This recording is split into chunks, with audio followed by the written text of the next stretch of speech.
Intro. Good evening. Tonight we enter a place where footsteps echo longer than voices, where the wind carries prayers across a cliff, and the past is kept under lock and key. This is the Convent Murders, a story of snow silence and a bell that has not rung in years. If you enjoy these mysteries, please like and subscribe, so the next candle is already lit when you return. Settle in, breathe with the storm, and let the truth arrive as softly as falling snow. Chapter 1. Arrival at the convent. The road climbed in narrow switchbacks, a pale ribbon half erased by drifting snow. Inspector Armand Leclerc rode with the window cracked for cold air, the kind that kept thought sharp. Far below the sea moved like iron black and heavy, striking the cliff in patient blows. Ahead, the convent finally appeared, its slate roof and high stone walls rising from the white world as if carved from the storm itself. The gates were shut. Frost feathered the iron. A lantern burned in a niche, turning the snow to glitter. Constable Hargreaves stamped his boots and lifted the bar with both hands. Locked from the inside when we arrived, sir. Messenger said there was a fall from the bell tower. No tracks coming in or out except our own. Armand nodded once. And the bell? Hasn't rung in 10 years, Hargreaves said. Rope was cut, clean. They entered the courtyard. Snow lay smooth as cloth over the cloister garden, broken only by the dark prongs of yew, and a single narrow path swept by a careful hand. Candles glowed in the refectory windows. Somewhere, water dripped with chapel patience, steady, unembarrassed. Mother Superior Agnes waited beneath the arcade, tall, composed, the winter of a woman. Her veil framed a face that did not advertise its faults. Inspector, she said, bowing her head slightly, you were swift. Your messenger was precise, Armand replied. I am sorry for your loss. Her eyes did not soften. In this house, losses counted at the end of every day. Follow me. They passed under stone arches polished by generations of hands. The convent smelled of beeswax and old pages of breath wrapped in wool of wood smoke that clung to prayer like an amen. Nuns moved like shadows at the edges of vision, their footsteps the hushed arithmetic of obedience. In the chapter room, 3 figures waited. Sister Helena, with a gaze like a ruler, measuring and finding wanting. Sister Miriam young, pale eyes, rimmed red from crying or from not sleeping. And Father Matthias, a visiting priest whose travel cloak steamed faintly near the brazier. It is Sister Catherine who is dead, Mother Agnes said, the words placed like stones. She fell from the bell tower just after Lord's. Brother Paul found her in the snow beneath the west wall. He is our handyman and keeper of keys. Fell, Sister Helena corrected, voice tight. All was thrown. Sister Miriam flinched as if the word had edges. Father Matthias crossed himself. The gesture practiced the eyes. Elsewhere. Armand set his gloves on the table, arranging them with the tiny courtesies order deserves. Your gates were locked, your walls high and the night deep. Tell me about your morning. Mother Agnes inclined her head. The bell is never rung. The rope was cut long ago by my order when the stone cracked. At dawn, Sister Catherine did not appear for prayers. We searched her cell. Empty. Then Brother Paul saw the snow disturbed beneath the west parapet. We found her there. Who has access to the tower? No one, Helena said too quickly. It is barred. Barred from which side? Armand asked. Sister Miriam's hands sought each other nervously. From within, Inspector. The stair door is bolted on the tower landing. The key was kept with Brother Paul. Armand turned to Hargreaves. The door when you arrived. Barred from inside, the constable said. We had to use the outer scaffolding to reach the landing window. Cracked pane, old. I slipped the bolt with a hook. Show me, Armand said. Mother Agnes lifted a palm. Before you climb, see first what the snow has to say. It is a better witness than grief. They crossed to the west wall. Beyond the cliff fell sheer to the iron sea. The bell tower crouched at the angle of nave and transept stone, dark with salt, its louvres blind. Beneath a smooth oval, marred the snow, the imprint of a body and a spray of fine ice where breath had not reached. Armand crouched.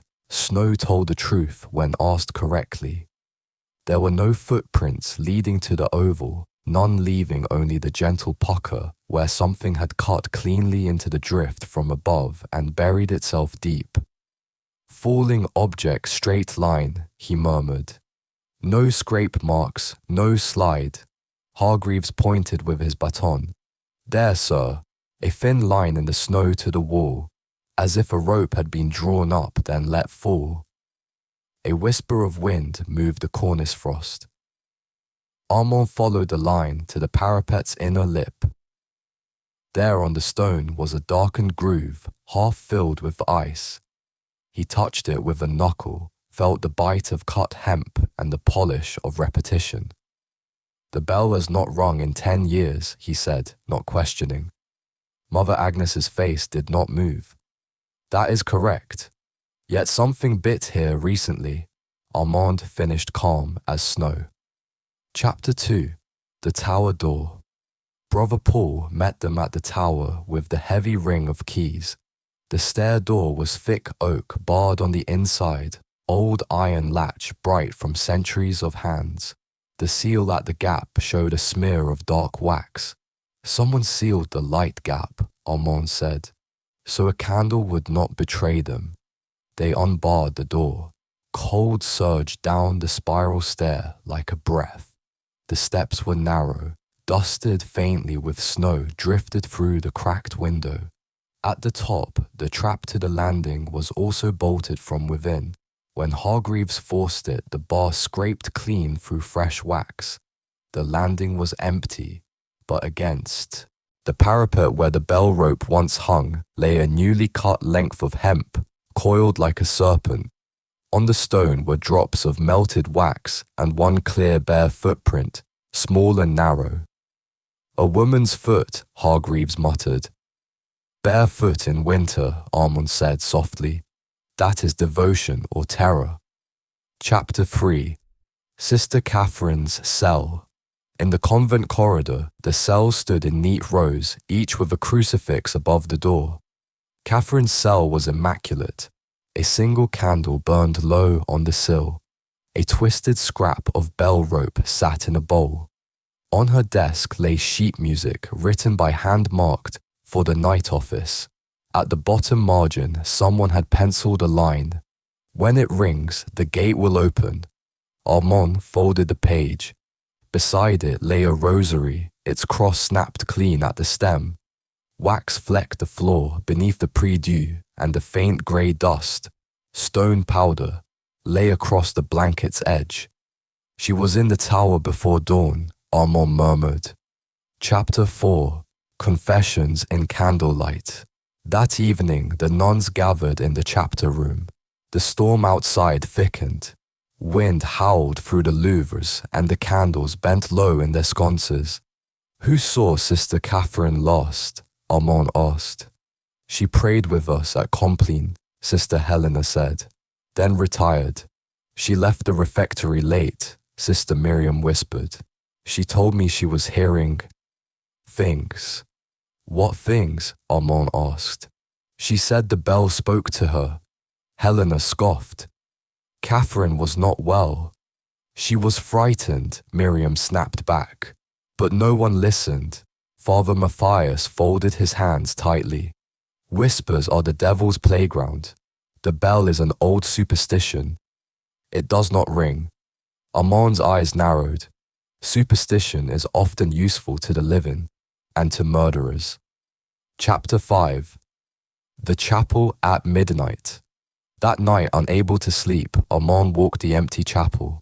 The pews stood like dark ribs. The great crucifix at the altar loomed wax candles guttering around it. Snow whispered against stained glass. Then, a sound.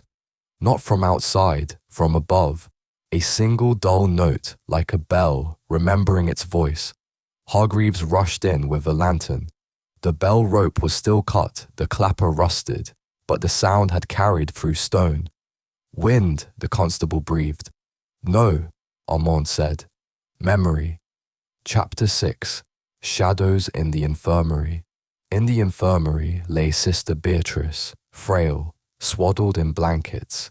She had tended Catherine's burned hands days earlier. She burned them at the votive candles, Beatrice whispered. Every night, she said she had to ring the bell before the end of Advent. Why? She said it would bring someone back.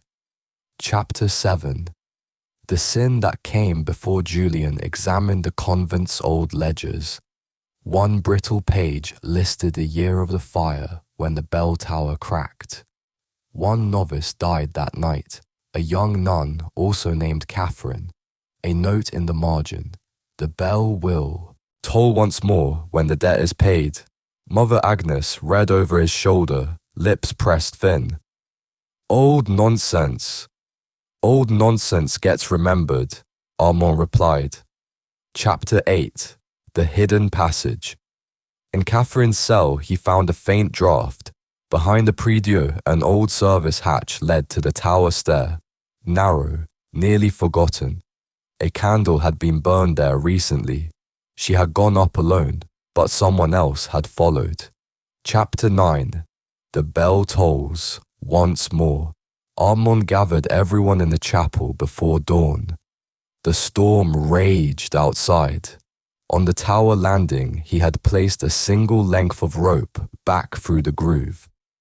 The killer followed Catherine, he said. They walked barefoot through the hatch, carrying the old rope. When she tried to ring it, they pushed her.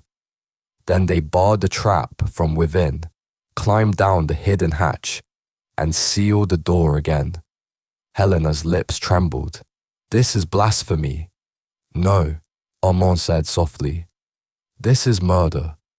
His gaze settled on Father Matthias. You came here before the storm. She trusted you, and you feared what she might reveal. The priest's hands shook. She wanted to ring the bell. She thought it would bring her sister back. She wanted the world to know what happened 10 years ago, Armand said. When the tower burned, when the first Catherine died. Matthias stepped back. His boot left a small wet mark in the snow by the threshold. Barefoot print beneath the cassock. Chapter 10. A Prayer for the Dead. Matthias confessed in the chapter room. Years ago he had been a young novice. The first Catherine had died in the fire he helped cause a night of forbidden meeting in the bell tower. The second Catherine, her sister, came to the convent seeking answers. She found a rope, she found a story, and she had to die before she rang the bell. When dawn came, they took him down the long road to the village. The storm broke like glass over the sea. The convent stood as it always had its bell silent. Armand stood beneath the tower hands behind his back. Snow melted on the parapet, running like thin tears down old stone. The past, he said softly, always rings, even if the bell does not.